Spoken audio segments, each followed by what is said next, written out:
Começando então, sejam todos bem-vindos, eu sou Guilherme Simões, vou apresentar esse webinar de hoje, cujo tema é Engenharia de Requisitos no Contexto Ágil.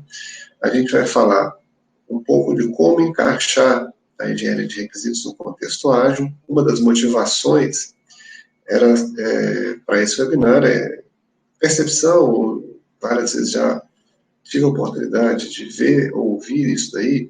A gente acha que nos projetos ágeis, o trabalho de requisitos ele é menos importante, ele é desnecessário, e na verdade isso é um entendimento equivocado do que é o trabalho de requisitos. Existe sim uma diferença em como executar o trabalho de requisitos em projetos tradicionais e em projetos ágeis, mas a disciplina em si, ela continua sendo necessária. E o que a gente vai buscar aqui é mostrar que não existe conflito entre essas duas abordagens e o que pode diferenciar o enfoque do trabalho de requisitos no contexto ágil e no contexto tradicional. Ok? Só fazendo um lembrete, a gente tem algumas orientações para os nossos webinars. A gente sempre sugere que vocês usem a conexão de banda larga, embora funcione legal, né, na conexão 3G ou 4G de celular, mas a conexão de banda larga costuma ser mais estável, né? A gente está com a webcam ativa, mas se a gente vê algum problema generalizado, pessoal com dificuldade, ou a transmissão cortando, eu fecho a câmera e sigo só com áudio. A gente vai falar mais ou menos 45 minutos e fazer uma parte final aí de perguntas e respostas.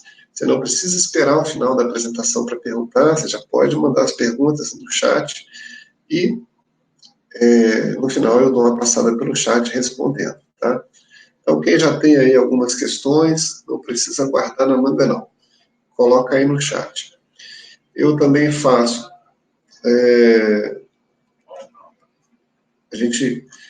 esse webinar, né, para quem tem alguma certificação do PMI, participação no webinar vale um PDU no programa de manutenção de certificações do PMI. Né? A certificação mais famosa que existe é a de PMP, de gerente de projetos, mas os PDUs eles valem para qualquer certificação que você obtenha.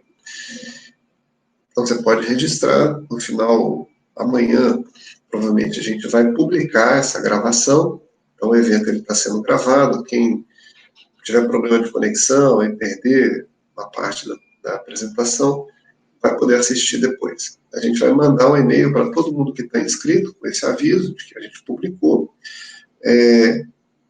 Esse vídeo ele vai ser publicado no nosso canal do YouTube, então faço o convite aí para vocês seguirem o nosso canal, coloquei o link no chat.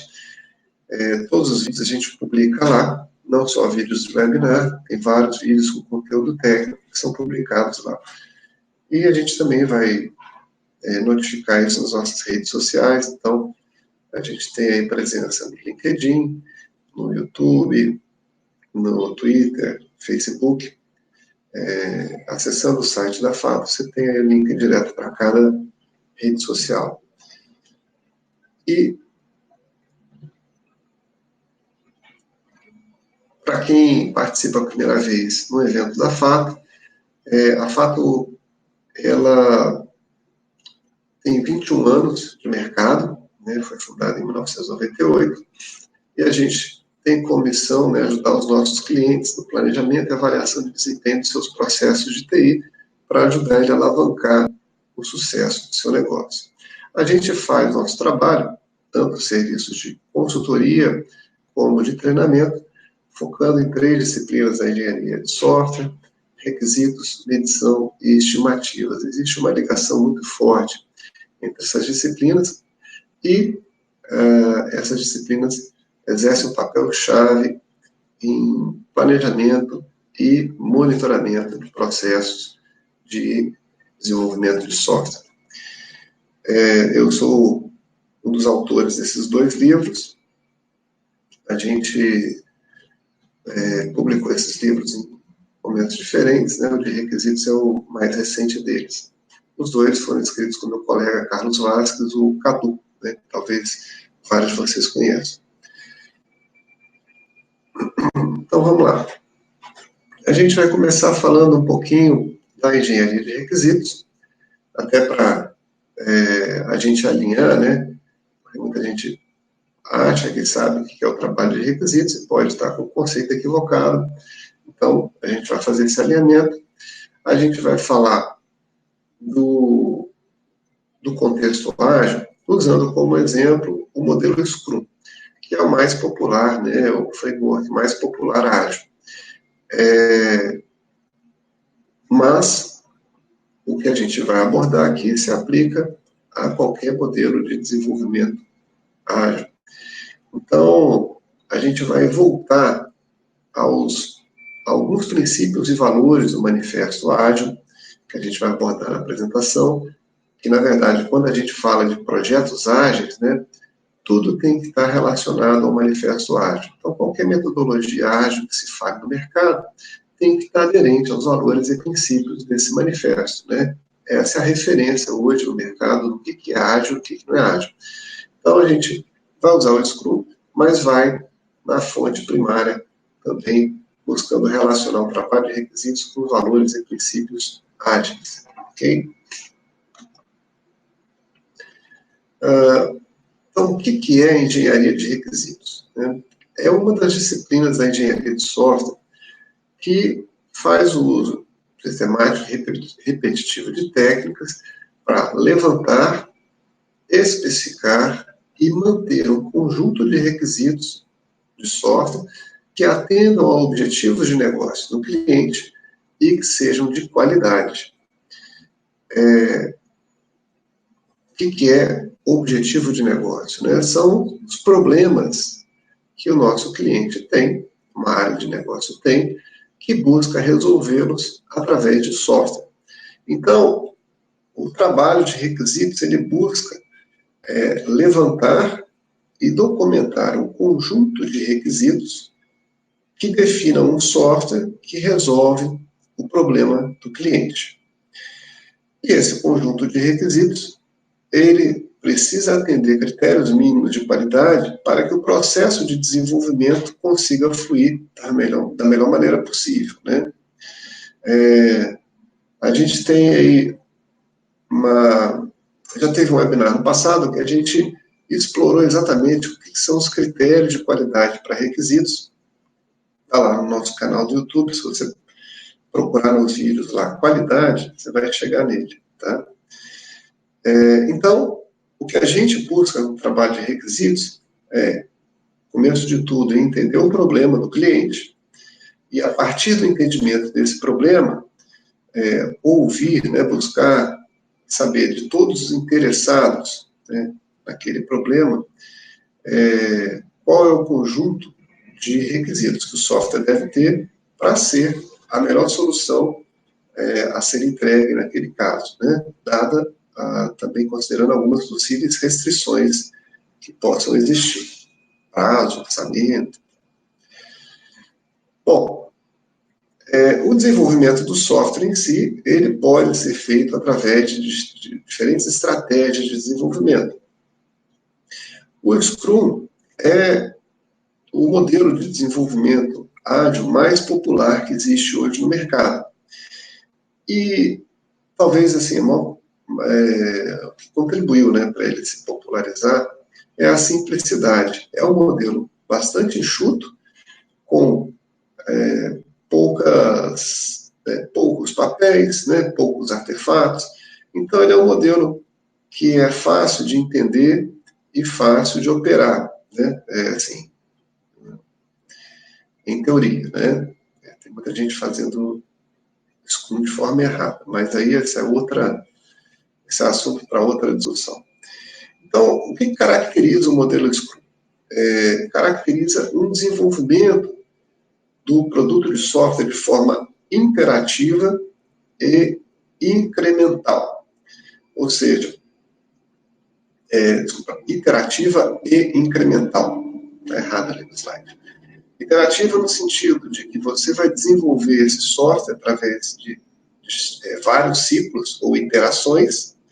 As iterações no Scrum, elas são chamadas de sprints, e a sprint, né, tem uma duração curta. Então, no máximo, 4 semanas, né, ou um mês, para você fazer uma entrega para o seu cliente. Essa entrega, claro, que não vai ser de todo o software, né? É praticamente impossível, na maioria das vezes, você entregar um software em um mês. Então, você vai fazer entregas incrementais. Você vai entregar incrementos do produto, né? Que é o vocabulário que se usa no Scrum. Então, através de vários sprints, ou vários ciclos, você vai entregando incrementos de produto, até que você consegue entregar o produto desejado, né, originalmente desejado pelo cliente. O que orienta a definição desses ciclos aqui, até a gente concluir o trabalho? É o que a gente chama de backlog do produto. Aqui a gente tem uma visão do produto que se quer construir, e essa visão de produto abrange aí um conjunto de requisitos significativos que não se pode desenvolver em uma única iteração, em uma única sprint. Então, através das distintas iterações, você vai selecionando um subconjunto desses requisitos do backlog para trabalhar no desenvolvimento de uma sprint e entregar um pedacinho daquele produto ao final da sprint. Então, isso vai acontecendo até você atacar ali todo o backlog que havia sido planejado. Só que o que caracteriza aí fortemente o Scrum, né? Essa visão de produto aqui, ela é uma visão preliminar. Ela é uma visão inicial e, ao longo do desenvolvimento, ela vai sofrer mudanças. Novos requisitos podem surgir com mais prioridade do que você havia identificado antes. Então, coisas vão entrar e coisas vão sair porque deixaram de ser importantes. Então, o que vai acontecer? O produto que vai ser entregue ao final dos vários ciclos, ele normalmente vai ser diferente do produto concebido originalmente. Nenhum problema nisso, tá? Porque essa diferença se espera que eu esteja entregando nesse momento final um produto mais aderente às necessidades do meu cliente, que as necessidades mudam ao longo do tempo, né? E até a nossa percepção, a nossa capacidade de entender as necessidades do cliente vai melhorando também ao longo do tempo. Bom, e são 3 papéis chaves que o modelo Scrum define. Ele tem lá a figura do dono do produto, que é o responsável por administrar o backlog do produto, definir essa visão do produto que tem que ser construído. Tem o time de desenvolvimento, que é quem trabalha na entrega do incremento do produto. Então, o time de desenvolvimento é caracterizado aí por equipes pequenas, diferente aí da abordagem tradicional, que às vezes, né, tem equipes grandes.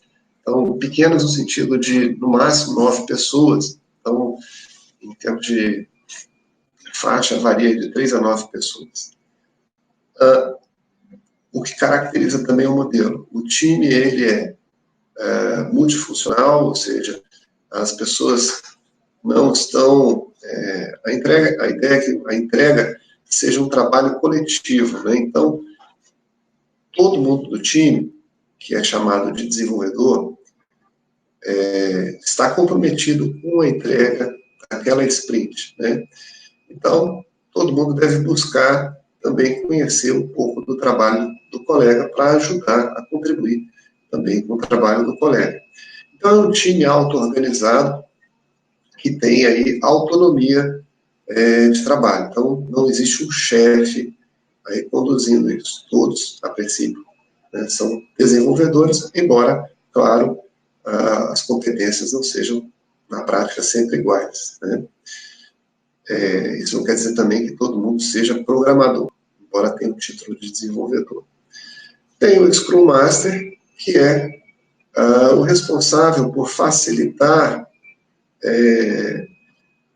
o processo acontecer, né, ajudar o time, o dono do produto, a fazer o Scrum funcionar da melhor forma possível.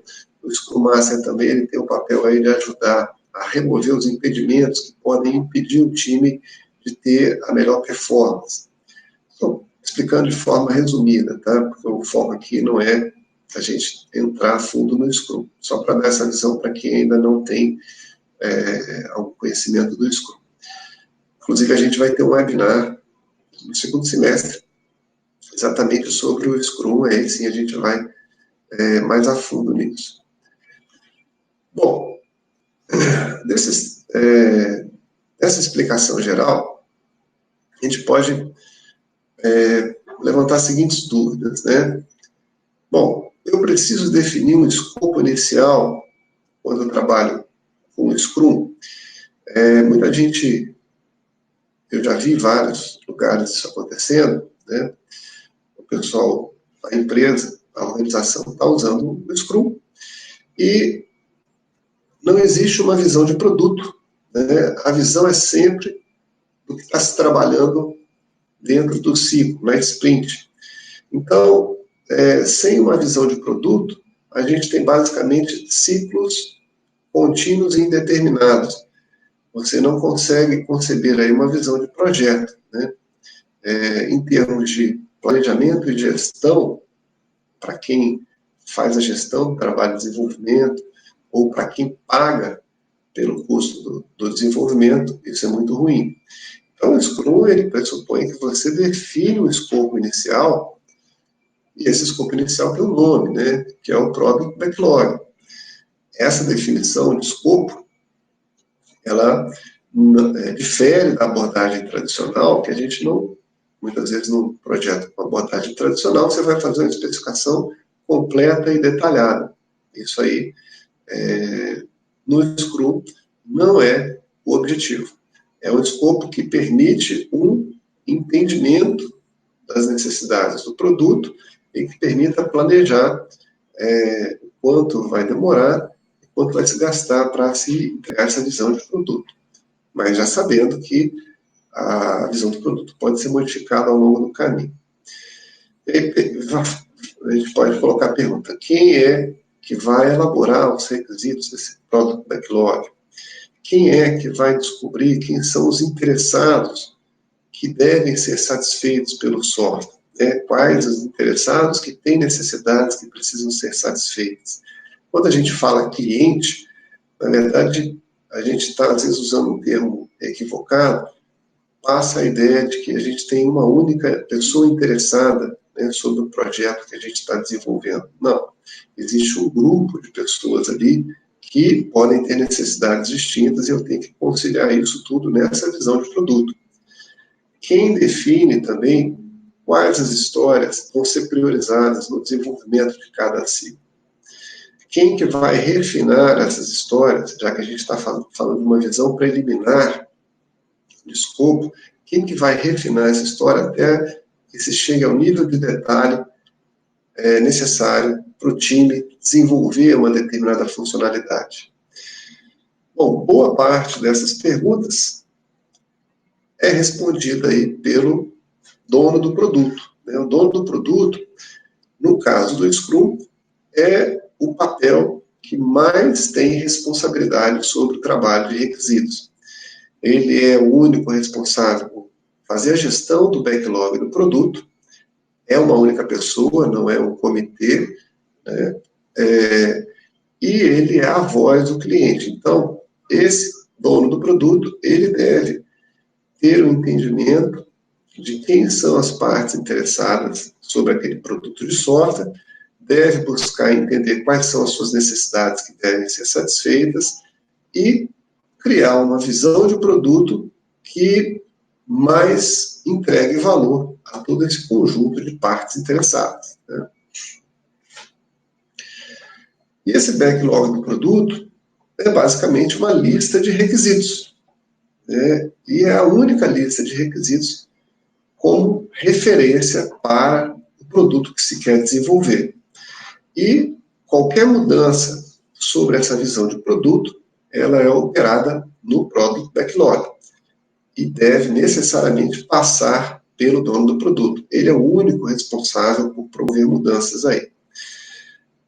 Então, eu havia dito que essa visão de produto, ela é dinâmica. Ao longo do desenvolvimento, requisitos podem entrar, requisitos podem sair desse backlog, né? Então, o Product Backlog, ele é um artefato que ele nunca deixa de existir. Por quê? O produto de software, enquanto ele existe, ele vai ter necessidades que precisam ser satisfeitas ainda. Eu posso desenvolver a primeira versão do sistema, entreguei essa primeira versão do sistema, né? Essa primeira visão de produto. Mas a passagem do tempo faz com que esse sistema fique obsoleto, ou, em alguns aspectos, né, precisam ser melhorados, ajustados. O próprio uso do sistema pela organização, pela empresa, dá uma percepção melhor de que coisas podem ser melhoradas ou acrescentadas a esse produto. Então, itens vão sendo acrescentados a esse backlog. E aí você vai fazer uma outra visão de produto, uma versão 2, né, dessa visão de produto, para trabalhar no outro projeto, e por aí vai.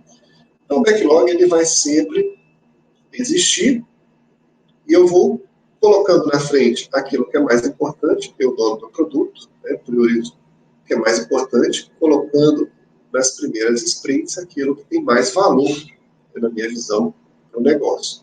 O que tem menos valor vai ficando lá para baixo e pode nem sequer entrar nessa entrega da liberação do produto.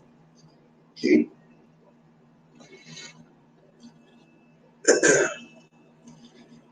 E o dono do produto, ele tem que garantir que esse backlog seja uma lista de itens, né, que tem uma definição clara, não precisa ser uma definição detalhada. Esse dono do produto, ele tem que garantir que esses itens estejam ordenados da melhor maneira possível, ou seja, priorizados para maximizar o valor para o negócio. Esse dono do produto, ele tem que garantir que o backlog, ele otimiza o valor do trabalho que o time está desenvolvendo, evita desperdício, ou seja, eu não vou ter itens desnecessários nesse backlog. Se a partir do momento que o dono do produto percebe que um determinado requisito já não agrega valor, ele deve ser eliminado.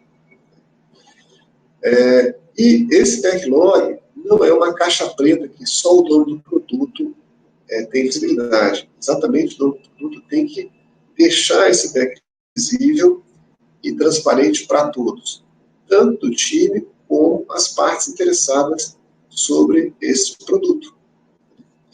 E o dono do produto vai garantir que o time de desenvolvimento entende os itens do backlog no nível necessário para que ele possa desenvolver as funcionalidades exigidas aí para o sistema.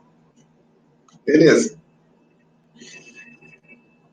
E esse trabalho de priorização é contínuo, porque por mais que você tenha o seu backlog ordenado, as necessidades mudam ao longo do tempo, então, tanto requisitos podem entrar e sair, como requisitos podem mudar de prioridade. E aí, o Scrum ele tem como mérito principal exatamente forçar o trabalho de priorização ao se planejar cada ciclo de entrega. Diferente de uma abordagem tradicional, onde, na verdade, o que costuma acontecer? Requisitos vão entrando, e o escopo vai engordando. E aí, o seu projeto você já não consegue entregar naquele prazo, naquele orçamento, porque o escopo só cresce. Com esse time box aí, da sprint de no máximo um mês, já se sabe que não se pode executar tudo dentro daquele time box. Então, é inerente, é natural no Scrum que coisas fiquem para trás. Então, a todo momento, o modelo força que somente aquilo que é essencial, que pode ser trabalhado naquela janela de tempo de um mês, ou de 2 ou 3 semanas, vai ser priorizado. Então, a gente escapa, né, ou pelo menos minimiza, né, esse risco lá, onde o cliente sempre quer tudo é importante, tudo é urgente, tudo é prioritário, né? O trabalho de priorização a cada cliente acaba levando a você realmente considerar aquilo que tem valor. Bom, priorização é uma das atividades chave da gestão de requisitos.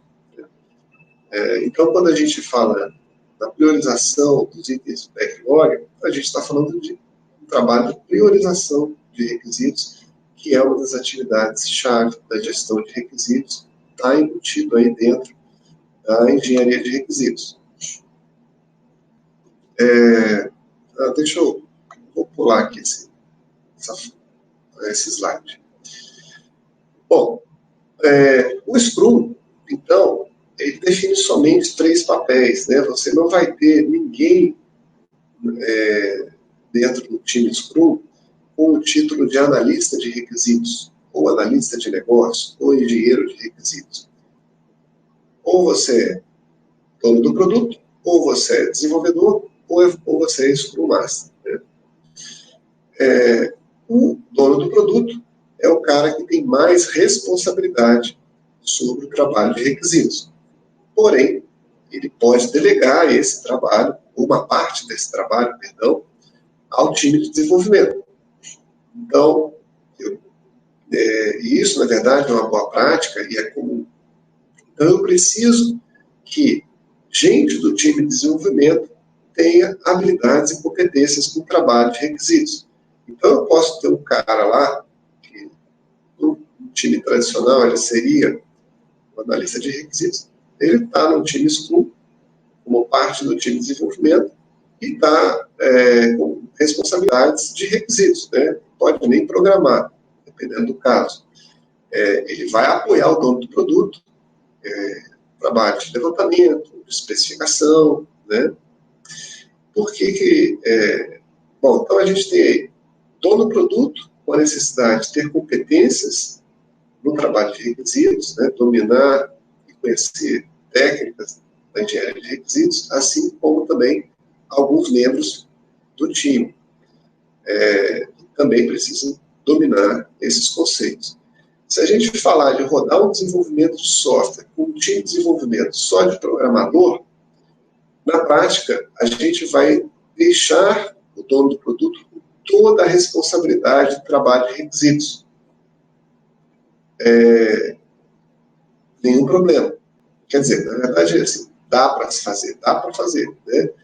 Só que há um risco, se o dono do produto é responsável por todo o trabalho de requisitos, há um risco dele virar um gargalo para o time. Há o risco do time entrar no planejamento de uma próxima sprint e não existirem itens no backlog prontos para serem priorizados no sprint, porque o dono do produto não teve tempo de deixar tudo pronto para esse trabalho de planejamento. Então, quando há esse compartilhamento de responsabilidades, a coisa flui melhor. Tá? Por isso, a necessidade de membros do time dominarem esse trabalho de requisitos. Muita gente pensa assim, poxa, requisito é documentação. Quando a gente fala em trabalho de requisitos, a gente está falando basicamente em gerar documentos? Não. Vamos primeiro entender aqui o que é requisito. O requisito, ele tem 3 definições aí pela ISO, né? Norma ISO e EC. Na primeira parte da definição, a gente pode entender requisito como uma condição ou capacidade necessária para o usuário para resolver o problema ou alcançar o objetivo. Basicamente, a gente está falando aí dos desejos que precisam ser satisfeitos pelo meu usuário. Ou a gente pode entender também requisito como uma condição ou capacidade que é possuída por um sistema. Por exemplo, eu tenho um produto de software legado, né? esse produto ele já existe, sei lá, 10 anos, né? Esse sistema existe na minha empresa. Não existe nenhuma documentação sobre esse sistema, mas esse sistema legado tem requisitos, né? O seu próprio funcionamento, ele indica, né, quais as condições ou capacidades que esse produto tem. Então, a gente pode entender requisito também como essas condições ou capacidades existentes de um produto. Quando a gente fala em desenvolver um novo software, essa segunda definição, ela não é tão relevante, né? A primeira parte acaba sendo mais relevante, que é entender esses desejos que precisam ser satisfeitos. E a terceira parte da definição fala do requisito como uma representação documentada dessa primeira ou da segunda definição. Essa representação documentada, normalmente a gente chama ela de especificação de requisitos. Então, a gente pode falar de requisito, né, tanto do desejo, que precisa ser satisfeito, ou da documentação desse desejo que a gente identificou. Só que o que acontece? Né? Essa especificação, e aí talvez você já tenha passado por isso, muitas vezes o trabalho de levantamento de requisitos, que é descobrir quais são esses desejos, e o trabalho de especificação de requisitos, que seria documentar esses desejos, tem alguma falha. Então, se eu entendo um desejo, mas especifico esse desejo da maneira incorreta, essa especificação já não reflete, né, essa capacidade necessária. Então, a minha especificação aí tem problemas. Meu time vai desenvolver algo errado. Assim como, se eu deixo de identificar um desejo que existe, falhei no levantamento, logicamente, isso não vai entrar em nenhuma parte da especificação, isso não vai entrar no backlog, porém, isso vai ser cobrado pelo cliente quando ele tiver o software na mão. Então, a documentação, ela é apenas um reflexo, ou seja, documentado dos desejos que a gente deveria identificar. O backlog do produto, então, ele é a documentação desses desejos. Se eu faço essa documentação adequada, é um backlog de qualidade, né? Se eu levantei, entendi os desejos corretos e documentei isso no backlog, fiz isso da forma adequada. Só que, numa estratégia de desenvolvimento aí ágil, e no Scrum principalmente, eu não tenho a necessidade de documentar todos os itens do backlog com o mesmo nível de detalhe ou o mais detalhado possível. Por quê? Existe muita chance de vários itens do backlog sequer chegarem a serem desenvolvidos. Então, se a gente gastar energia tentando detalhar tudo, a gente está desperdiçando essa energia, porque gastei tempo detalhando itens que mais à frente eu decidi deixar de fora. Então, esse tempo foi jogado fora. Então, a gente busca entender esses desejos, registrar esses desejos da forma mais sucinta possível, de forma que aquilo fique capturado e não fique esquecido, e à medida que a gente vai priorizando, quanto mais próximo a gente chega, né, de levar esses itens para um sprint, aí sim, esses itens vão sendo refinados a ponto do time considerar que eles estão prontos para serem tratados dentro de uma sprint. Então, o refinamento desse backlog, que é o detalhamento dos itens, ele vai sendo feito gradualmente ao longo do processo, exatamente para evitar o desperdício de detalhar coisas que às vezes não vão ser mais necessárias, né? Então, a estratégia aqui, também a gente fazendo um contraponto ao desenvolvimento em cascata, né? A estratégia aqui não é fazer um levantamento completo e detalhado do escopo. A estratégia é fazer um levantamento do escopo de forma ampla, que eu possa ter, de maneira que se possa ter uma visão de todo o produto. E à medida que a gente começa o desenvolvimento do produto, a gente vai detalhando aqueles itens que foram priorizados, né? Detalhando pode ser no sentido de refinar as histórias, pode ser no sentido de, às vezes, prototipar alguma coisa, né? Então, não existe dentro da engenharia de requisitos nenhuma orientação no sentido de dizer assim, você tem que produzir os requisitos, documentar os requisitos no nível X ou Y de detalhes, tá? Deixa eu só ir para o slide aqui, depois eu volto nisso. Então, a forma mais comum de se especificar requisitos no desenvolvimento ágil é através de história de usuário, que é uma técnica de especificação de requisitos. Então, quando eu estou escrevendo história de usuário, eu estou especificando requisitos. Quando eu escrevo um caso de uso, eu também estou especificando requisitos. Eu estou usando uma técnica diferente, mas nos dois casos eu estou especificando requisitos. Uma história de usuário é uma especificação de requisitos bastante sucinta. Uma especificação de caso de uso é uma especificação de requisitos bem mais detalhada. Então, decidir, né, o que é melhor, ter a especificação mais ou menos detalhada, depende do contexto em que a gente está trabalhando, tá?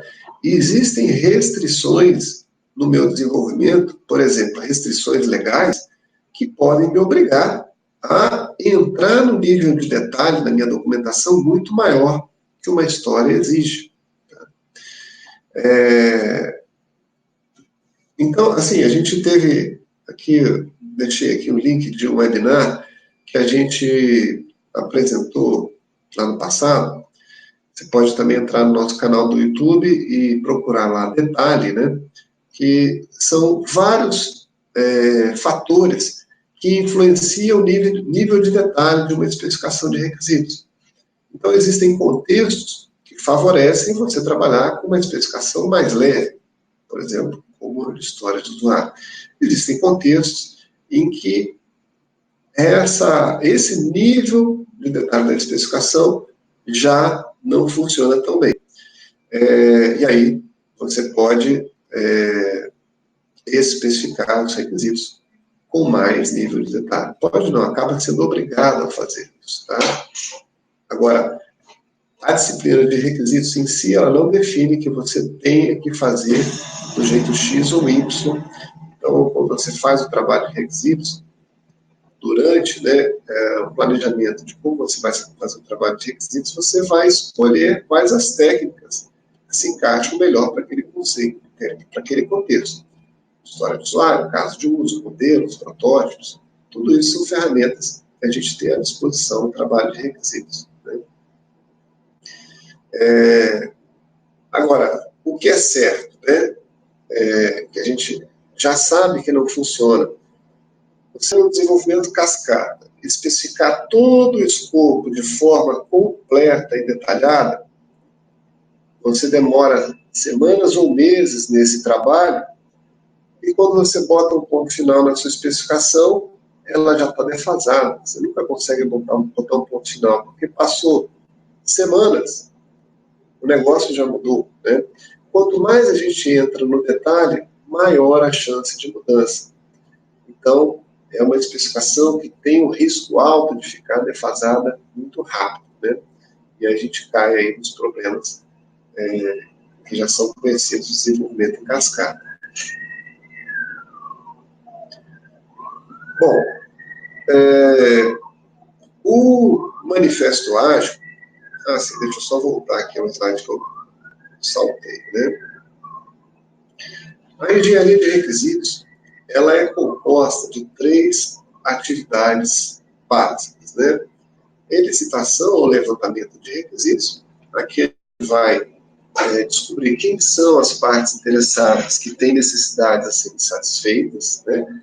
Vai descobrir quais são essas necessidades, e vai, no trabalho de análise de requisitos, organizar e dar forma a todos esses desejos. Aqui a gente vai escrever qual é a solução que responde a esses desejos todos.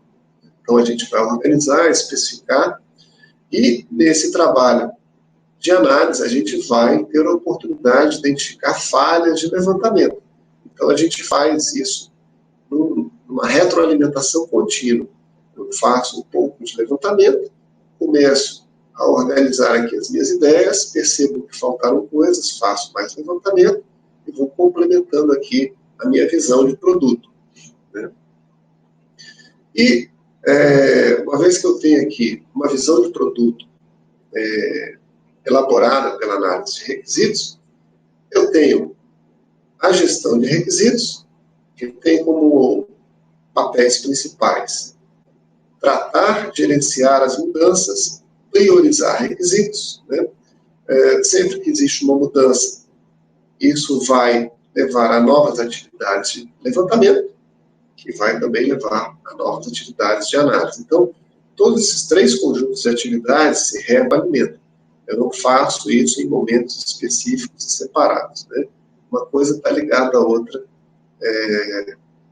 e a gente precisa das três para fazer o trabalho de requisitos. Bom, o Manifesto Ágil, como eu falei no início, ele tem valores e princípios, e o Manifesto Ágil é a referência para a gente dizer se o desenvolvimento é ágil ou não. Então, ele define alguns valores e alguns princípios alinhados a esses valores que deveriam ser buscados no desenvolvimento. E aí, eu trouxe aqui para a apresentação os valores e princípios que eu acho que vale comentar, que tem uma relação direta aí com o trabalho de requisitos, né?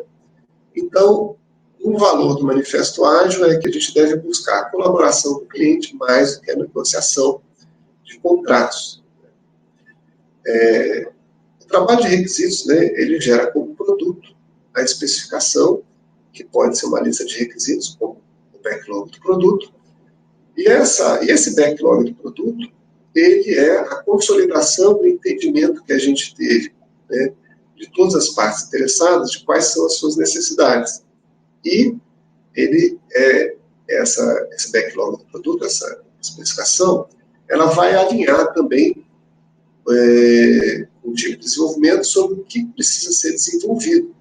Então, para você conseguir elaborar um backlog de produto, você precisa fazer um trabalho de colaboração com as partes interessadas, né? Você tem que interagir com o cliente para conseguir formar essa visão de produto. Então, não existe aí nenhuma contradição, na verdade, existe aí uma interseção forte entre o que se fala aí desse valor do Manifesto Ágil e a engenharia de requisitos. Outro valor do Manifesto Ágil, responder a mudanças mais do que seguir um plano. Na verdade, é uma fala, né, para confrontar o cascata, né, o desenvolvimento em cascata, onde a mudança é uma dor de cabeça, né? Sempre que se chega a mudança é um negócio indesejado e, pô, a gente já tinha planejado todo o projeto, estimado tudo, vai ter que refazer tudo, né? É um negócio que chega e é tratado com má vontade. O ágil, ele foca mais em você responder à mudança do que focar em seguir aquele plano original. E quando a gente fala de requisitos, né, a única certeza que a gente tem no projeto de software é que os requisitos vão mudar. Não existe, na verdade, é uma perspectiva errada você achar que um conjunto de requisitos, em um determinado momento do tempo, ele vai se manter estático até o final do projeto. Vão existir mudanças, né? Vão existir a necessidade de mudanças, porque o ambiente de negócio provoca isso.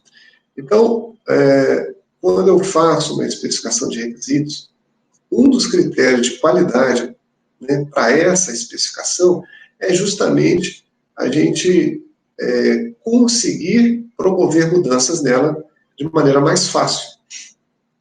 Então, fazer um bom trabalho de requisitos significa você produzir uma especificação que seja facilmente adaptável a mudanças. e não uma especificação que você tem em mãos, quando chega a mudança, você olha, putz, grila, vou ter que fazer aqui a mudança em vários lugares, tem o risco aqui de ficar inconsistente, ou mexer no lugar e não atualizar outro. Isso indica que o trabalho de requisitos ali falhou, porque você tem uma especificação que tem dificuldade para ser alterada e um risco alto de se introduzir erros no projeto por causa dessa dificuldade de mudança. A gente também... esse aqui é o link para o vídeo, onde a gente fala dos critérios de qualidade para requisitos, né, que eu tinha comentado no início. Um princípio do Manifesto Ágil, aí agora falando de princípios, né, é que a maior prioridade nossa, né, como desenvolvimento, é satisfazer o cliente através da entrega contínua, o mais cedo possível, de software com valor para o negócio, né. Aí vem a pergunta, né, o que é software com valor? Isso não pode ser um conceito relativo. Software com valor, né, é aquele que resolve o problema que motivou o seu desenvolvimento. Então, o cliente, ele tem um problema, ele está perdendo a arrecadação, por exemplo, né?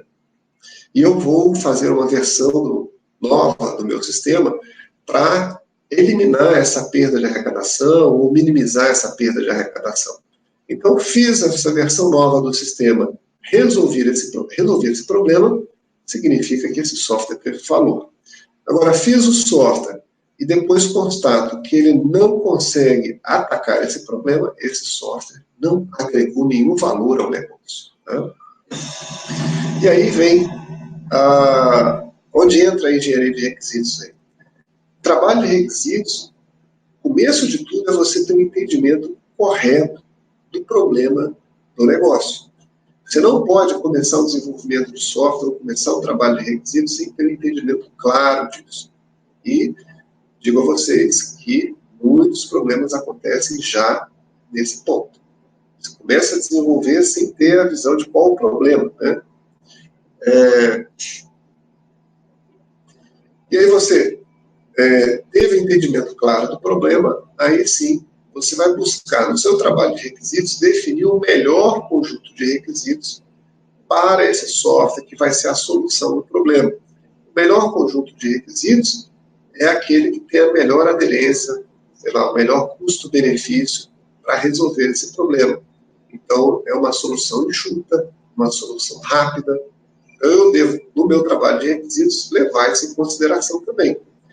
Especificar um sistema que faz muito além do que é necessário é também um erro, né?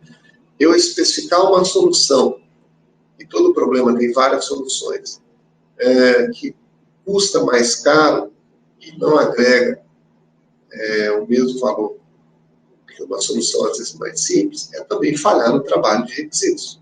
Tá?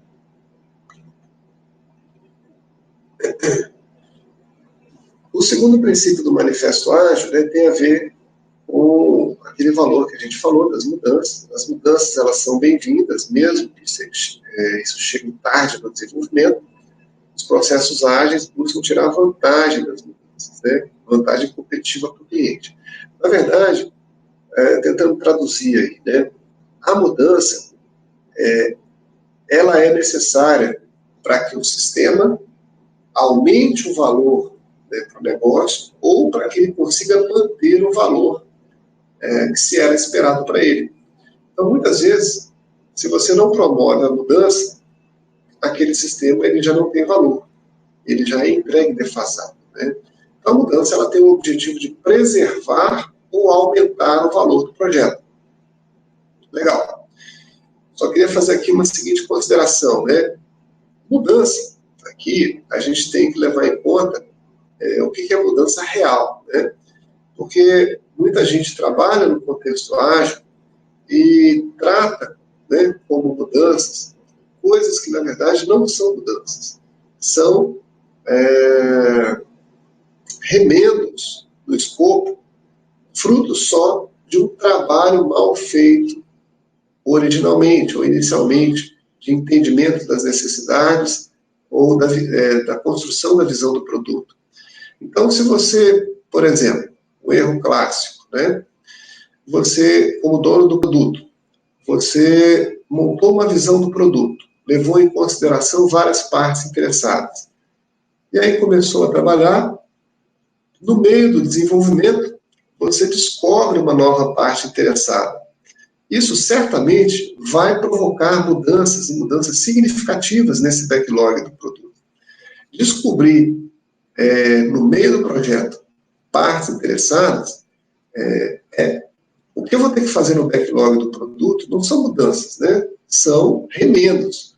Porque se aquela parte interessada já existia originalmente e eu que não tive a competência para identificá-la, eu falhei no trabalho de requisitos, né? Então, esses remendos aí, muitas vezes, o pessoal que trabalha no ágil está falando disso como se fosse uma coisa normal. Eu vejo remendo, ele não deve existir. A gente tem que fazer certo desde o início, né? Fazer certo de primeira. A mudança real, né? Ela geralmente está surgindo porque eventos novos aconteceram no ambiente de negócio. Uma nova regulamentação que foi publicada, um competidor que entrou no mercado, alguma mudança no ambiente de negócio que levou essa mudança a chegar até a gente, né? E mudar o produto. Aquela visão de você especificar requisitos e congelar eles durante todo o desenvolvimento é uma visão equivocada, né? É você dizer assim, o meu ambiente de negócio não vai mudar nada durante todo o projeto. E isso é caminho certo para você entregar um sistema no final que não atende à necessidade do cliente, ou seja, não tem valor. Tá? Então, em nenhum momento, a gente vai ver a disciplina de requisitos dizer você especifica e congela os requisitos até o desenvolvimento terminar. Isso não existe. Tá? Isso é uma prática aí que foi incorporada no desenvolvimento cascata e ser refratário às mudanças, né, era uma forma de tentar preservar aquele conjunto congelado de requisitos, mas isso não é uma boa prática, né, para desenvolver software, nem uma boa prática para o trabalho da engenharia de requisitos. Outro princípio do Manifesto Ágil, que fala que você tem que buscar entregar frequentemente software funcionando de poucas semanas a meses, de preferência a menor escala de tempo possível, né? E aí, voltando aí a fazer um comparativo com cascata, né? Um erro clássico era você gastar semanas e meses para produzir documentação, e geralmente aí páginas e páginas de documentos de requisitos e nenhum software funcionando. É uma estratégia equivocada você fazer o trabalho de requisitos dessa forma, porque o único momento onde você tem a real noção de que você fez um bom trabalho de requisitos é quando você entrega o sistema.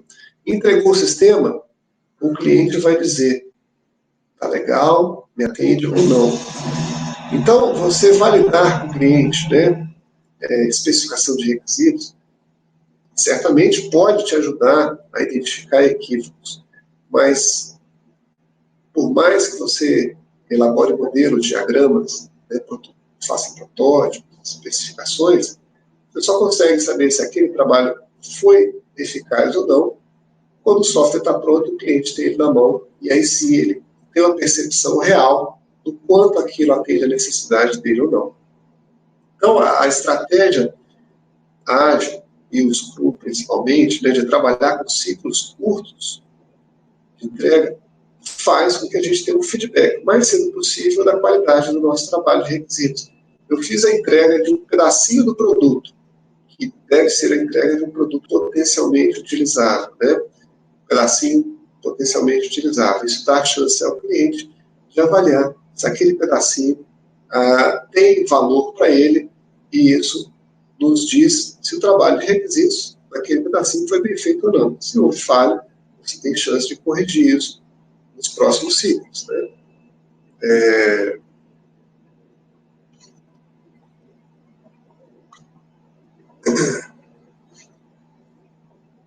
O outro princípio, está no 3, né? Ah, sim, acabei pulando 2. Pessoas de negócio e desenvolvedores devem trabalhar diariamente em conjunto durante todo o projeto. Né? O que se busca aí? A estratégia clássica de aumentar o desempenho da equipe é você colocar todo mundo na mesma sala, né? Todos os membros do time agrupados. Quando você coloca aí o pessoal de negócio, você está aproximando a área de negócio e time de desenvolvimento. Isso aí só tem benefício, né, para o projeto. Então, a estratégia de muitas organizações, uma visão burocrática, né, de isolar o time de desenvolvimento. Não, ninguém fala com o cliente, só um fulano pode falar. Isso, na verdade, aumenta bastante o risco do projeto, porque essa pessoa que é o canal único de comunicação do cliente, ela tem que ter uma capacidade de comunicação muito boa para conseguir transmitir ao time todas as necessidades que as partes interessadas podem ter. Quando você tem aí o pessoal de negócio trabalhando próximo ao time, você minimiza muitos problemas de comunicação, você reduz burocracia, e isso faz com que também o próprio trabalho de requisitos seja simplificado em termos de documentação. Você não precisa documentar tanto ou com o mesmo nível de detalhe quando você tem aí área de negócio e time de desenvolvimento trabalhando próximo, né? E aí, quando a gente fala do contexto ágil, percebam que a cultura ágil, ela não é algo que está restrito à TI ou à área de desenvolvimento de software.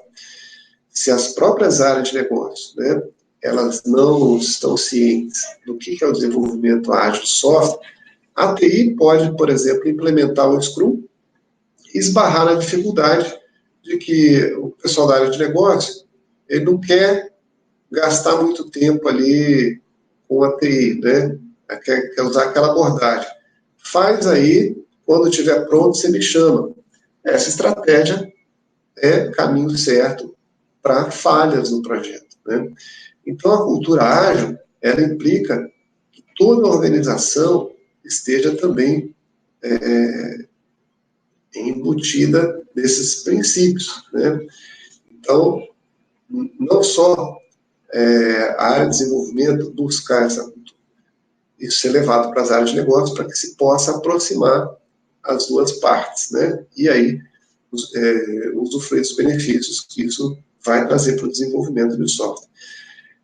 O cara que é responsável pelo trabalho de requisitos, ele tem como função principal, né, ir atrás das pessoas de negócio. E aí eu já vi muitos casos também que a TI, a gente da TI fica acomodada, né? Ah, o cara não vem aqui, o cara chamei para reunião, e pô, o cara nunca pode, né? Desenvolver software, principalmente o trabalho de requisitos, é você tirar a bunda da cadeira, é você ir a campo. Então, seja o dono do produto, ou seja, membros do time de desenvolvimento, você tem que fazer o trabalho de requisitos, vá a campo, né? Vá ao ambiente de negócio do cliente. Lá você vai ver de fato o que realmente ele precisa. Então, quando você vivencia a realidade do cliente, você passa a ter um entendimento muito melhor do que ele precisa. É diferente de tirar ele do ambiente dele, chamar ele para uma reunião lá na TI, conversar por 1 ou 2 horas e depois seguir no desenvolvimento e mostrar para ele o que foi desenvolvido, né? Vai fazer um trabalho de desenvolvimento, quanto mais você entra aí na imersão ali da área de negócio, melhor você vai ter esse trabalho de requisitos acontecendo. Então, quando se interpreta esse princípio, né, de trabalhar em conjunto, não é a gente pensar que a área de negócio vai ter uma mesinha lá dentro da sala do desenvolvimento. É também pensar que membros do time vão estar vivenciando a realidade do negócio também junto com o cliente. Tá? Outro princípio, o método mais eficiente e eficaz de transmitir informação entre pessoas, né, através da conversa cara a cara. E aí, não existe nenhuma contradição aí com o trabalho de requisitos. Na verdade, o melhor levantamento de requisitos que a gente consegue é justamente nessa abordagem cara a cara. Você fazer levantamento de requisitos, mandando questionário para o cliente, você conversando com ele por Skype, por WhatsApp, nada disso é melhor do que você ter ele frente a frente. Porque você elimina muito ruído de comunicação, mesmo na comunicação escrita, aí, WhatsApp, e-mail, a gente está sujeito a esses ruídos, né? Na comunicação cara a cara, você tem aí a postura, o comportamento não verbal, passando informação também, né? E você consegue interpretar melhor o que ele está dizendo. Então, e comunicação, na verdade, é a dificuldade clássica para você fazer um trabalho de requisitos bem feito. Se você busca as melhores formas de comunicação, você naturalmente vai ter um resultado melhor no seu trabalho de requisitos. Tá? E aí, o princípio 10 do Manifesto Ágil fala simplicidade. A simplicidade é essencial, ou seja, simplicidade aí no sentido de maximizar a quantidade de trabalho que não vai ser feito. O objetivo aqui é evitar desperdício. E aí, um dos sintomas clássicos desse desperdício é a gente perceber que desenvolveu um software para descobrir depois que o cliente não usa metade do que foi desenvolvido. Ou seja, você gastou, desperdiçou o dinheiro da sua organização. Você destruiu o valor nesse desenvolvimento. Né? E aí, aonde a engenharia de requisitos vai encaixar dentro desse princípio? Em duas situações, principalmente. Né? No trabalho de análise de requisitos, a gente vai olhar todos os desejos que foram levantados de todos os interessados e vai perceber que existem necessidades, desejos que são muito similares ou comuns. Em vez de você fazer um requisito, né, para cada necessidade de uma parte interessada, você vai buscar mesclar essas coisas de forma a otimizar o seu conjunto de requisitos, otimizar o seu backlog do produto que vai ser desenvolvido. Então, um exemplo que eu vejo acontecer bastante, né? Relatórios. A área de negócio, uma área X pede lá um conjunto de relatórios, a outra área Y pede um conjunto de relatórios do sistema, e às vezes a gente vê relatórios muito parecidos. Né? Se o responsável pelo trabalho de análise não percebe essa similaridade, ele simplesmente vai mandar, desenvolve aí 10 relatórios para a área A e 10 relatórios para a área B. Beleza, deixo as duas áreas satisfeitas. Né? Só que desenvolvi 20 relatórios do sistema quando, se eu fizesse um trabalho de análise bem feito, poderia desenvolver só meia dúzia, porque existe aí coisas que são passíveis de serem utilizadas. E outra coisa também é a gente achar que tudo o que o usuário pede deve fazer parte do backlog, deve entrar no escopo. Isso é um equívoco. Tá? Então, o bom trabalho de levantamento de requisitos é justamente você saber filtrar aquilo que está sendo pedido. Olha, o cliente pediu que o sistema tenha um gráfico de vendas por região. Beleza, é uma necessidade lá da parte interessada. Mas isso deve ser feito ou não? Se a gente tem um entendimento claro de qual é o objetivo do projeto, que problema esse projeto está buscando resolver, a gente vai conseguir avaliar se essa necessidade aí que foi passada tem a ver com esse objetivo. Se existe esse alinhamento, ok, isso vai entrar no backlog. Se não existe esse alinhamento, isso está fora do escopo, isso não deve ser feito. Então, o projeto de software ele vai ter ali várias partes interessadas demandando coisas. E aí, o erro clássico é você querer achar que tem que atender tudo que todo mundo pede. E aí, você acaba desenvolvendo coisas que não deveriam ser desenvolvidas, que é desperdício, e não agrega valor, né, com esse desenvolvimento. Ok?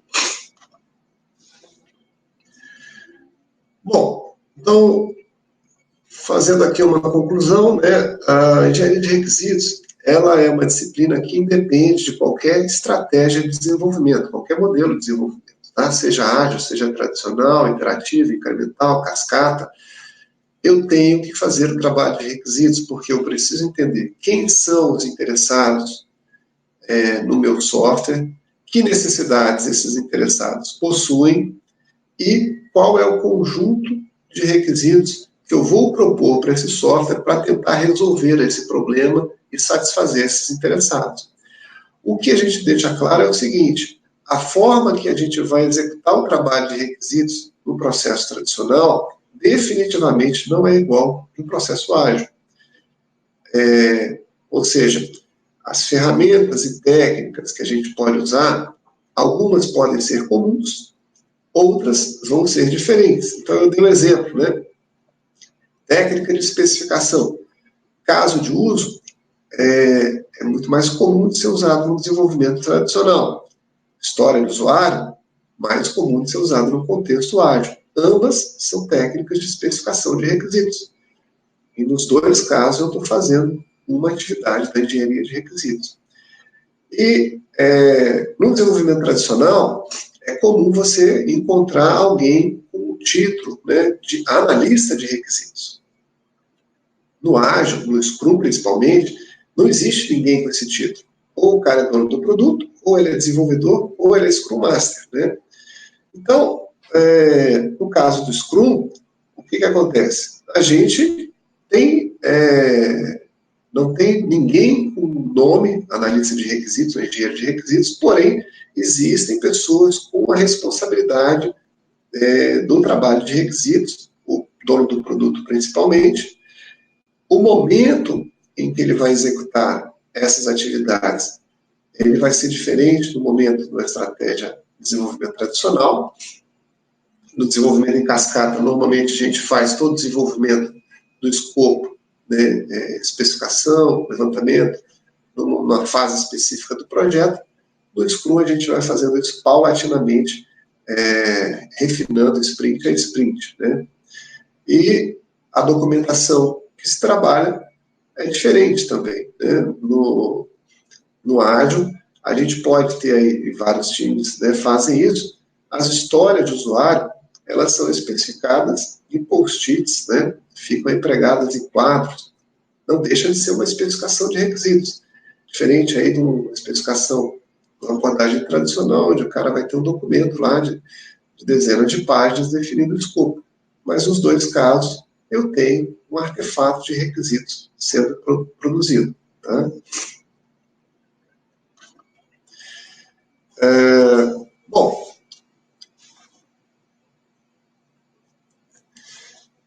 o assunto de requisitos, né, a gente aborda aí no curso nosso, já vou passar para as perguntas.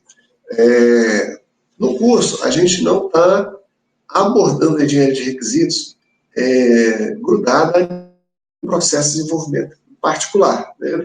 A gente fala de várias técnicas, e aí a gente fala das principais técnicas, né? Então, de acordo com o seu contexto, a gente fala de casos de uso, por exemplo, fala de história de usuário, você vai ver o que encaixa melhor. Técnicas de levantamento de requisitos, principalmente, mudam muito pouco, né, no desenvolvimento tradicional e ágil. No ágil, as técnicas que costumam mudar mais têm a ver com as técnicas de análise de requisitos, especificação, e técnicas de gestão de requisitos. Né? Agora, para levantamento de requisitos, as técnicas praticamente são as mesmas. Né? E aí o curso de requisitos, a gente tem ele de forma online, e tem um calendário aí no site da FATO, para vocês, se quiserem se aprofundar nesse assunto, está lá disponível, datas em várias cidades do país.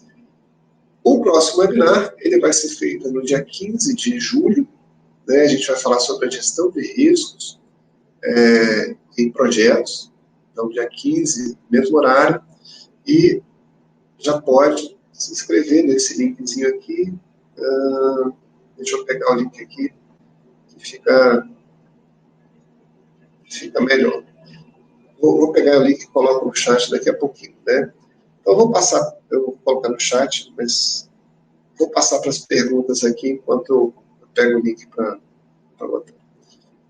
Assim, enquanto eu estou nas perguntas, eu vou pedir a gentileza de vocês avaliarem o evento. Vou abrir aqui um formuláriozinho de avaliação para vocês darem um feedback para a gente. Pode ser melhorado, sugestões, críticas, né? Sintam-se à vontade para colocar a informação que vocês acharem aí, que pode ajudar a gente a melhorar os nossos serviços. Então, deixa eu pegar aqui a primeira pergunta. O Fred está me ajudando aqui para filtrar essas perguntas. Deixa eu botar aqui o link do próximo webinar, tá? Está aqui no chat o link do próximo webinar, para quem quiser se inscrever. Então, deixa eu pegar aqui.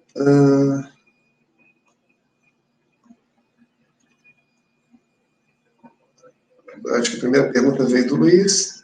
Os requisitos dos métodos ágeis têm que descer a níveis mais baixos, mais detalhados ou mais macro? Luiz, normalmente, no contexto ágil, a gente não vai precisar entrar, assim, detalhar, sempre vai precisar detalhar, porque o software precisa ser desenvolvido. Mas eu acredito que a sua pergunta tenha sido no sentido de eu tenho que documentar eles de forma mais detalhada? Muitas vezes não. Então eu vou ter a história de usuário no nível mais alto, né? O time vai avaliar, junto com o PO, o dono do produto, né? Vai ajudar o time a entender a história. Se o time avaliar que aquela história ela ainda não está madura o suficiente para entrar no desenvolvimento, o que vai acontecer? O dono do produto ele vai refinar isso, e aí pode acontecer dele dividir essa história em 2 ou em 3 histórias, ele está, de certa forma, refinando, né? Mas, ainda assim, chegar no nível de detalhe do que seria uma documentação de requisitos no sentido tradicional. Detalhe prático, né? Por exemplo, que campos que vão ter na tela, né? Qual validação que eu tenho que fazer no campo. Isso aí, esse tipo de informação, o time vai obter diretamente com o PO, por exemplo, com o PO, ou pode ter ali alguém da área de negócio e o time fazer esse detalhamento diretamente com o apoio de alguém da área de negócio. Tá? Outra pergunta da Monique: os requisitos devem ser escritos em BDD? No contexto ágil, BDD, para quem não sabe, é uma técnica aí de Behavioral Driven Development, né? Que é uma técnica aí mais aí do pessoal de teste, né? A gente falou de BDD já também no webinar. Se vocês procurarem BDD lá no nosso canal do YouTube, vocês vão encontrar. Bom, Monique, tem muitos times que usam o BDD, né, como diretriz aí para escrever os requisitos. Isso ajuda, a técnica do BDD ajuda você a ter uma definição melhor de requisitos, você não deixar pontas soltas e buracos, né? É legal. Agora, é uma boa prática, né? Posso dizer. Mas não digo que isso é obrigatório ou que isso tem que ser feito sempre. É uma escolha, não sei se da organização, do time, né? Trabalhar com isso. Pode ser que a gente tenha aí um trabalho bem feito, o suficiente de requisitos, sem necessariamente usar BDD ou usar alguma coisa similar a BDD, Assim, respondendo diretamente, assim, deve, né? Deve eu acho muito forte, né? Eu acho legal, uma boa prática, mas falar deve, aí já acho exagero, tá? Outra pergunta, depois de um time consolidado, ele deve ser mexido, alterando as pessoas entre times? Isso pode trazer problemas para a empresa? Pergunta da Tamires. Certamente, Tamires. A ideia do Scrum é você ter um time com um pessoal dedicado, né?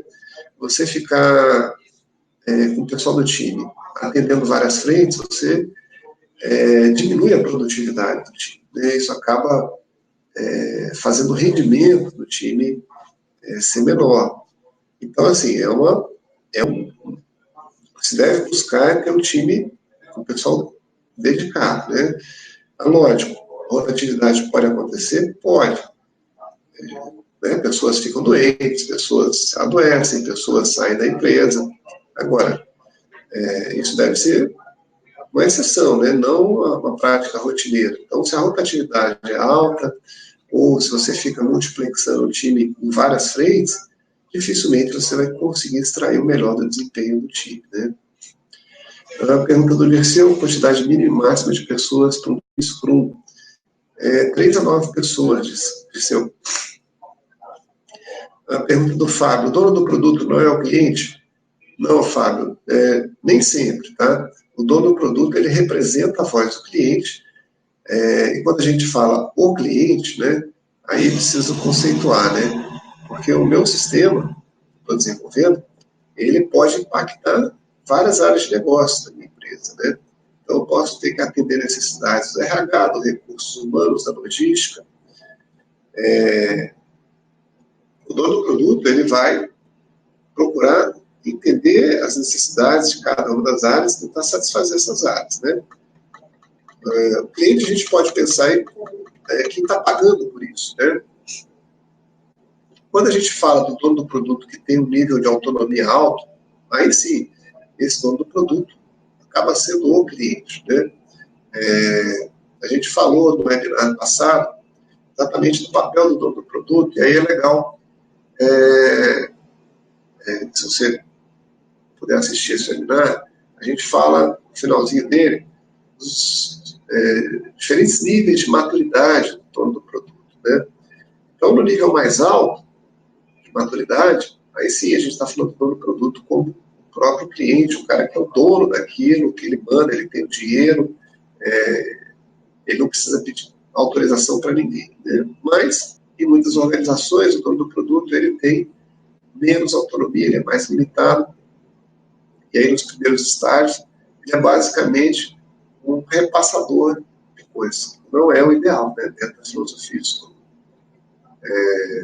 Outra pergunta, o Product Backlog existe durante o período de manutenção do sistema? Adriano. Então, Adriano, sim, o backlog do produto ele existe enquanto o produto existir, né?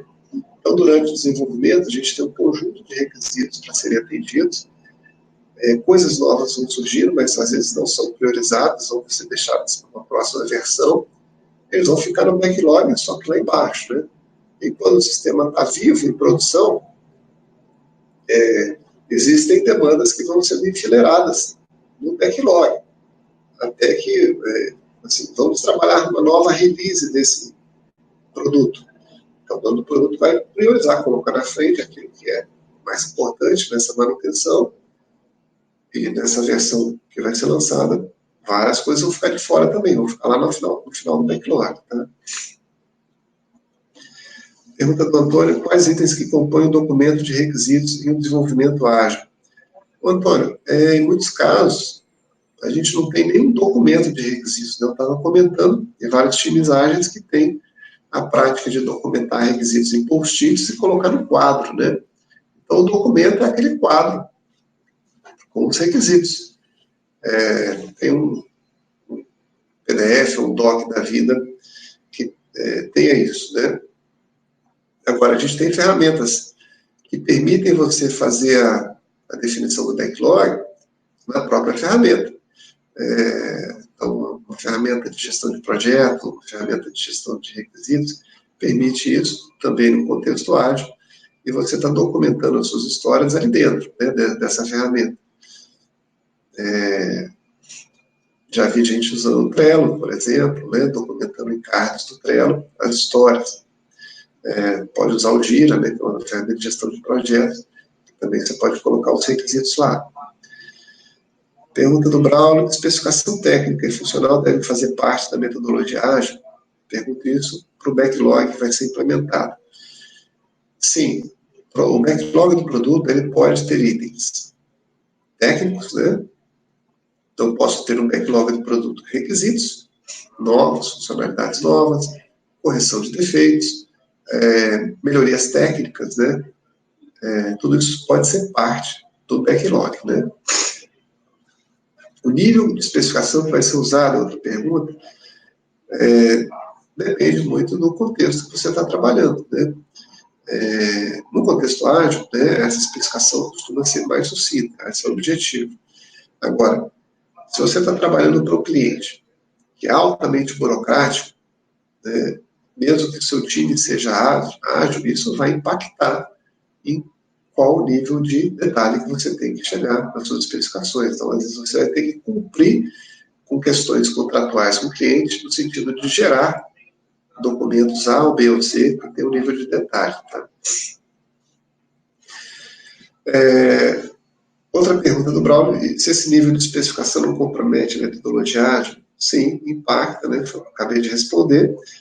Então, a gente tem aí situações onde a gente fala de um time trabalhar dentro da filosofia ágil pura, nem sempre é possível por restrições que estão fora do alcance da própria empresa, né?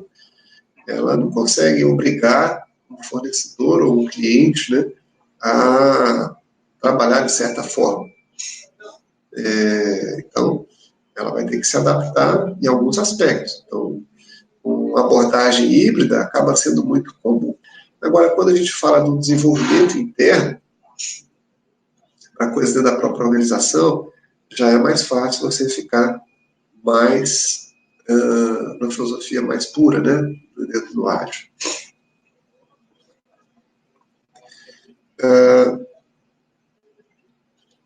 Deixa eu passar mais algumas perguntas.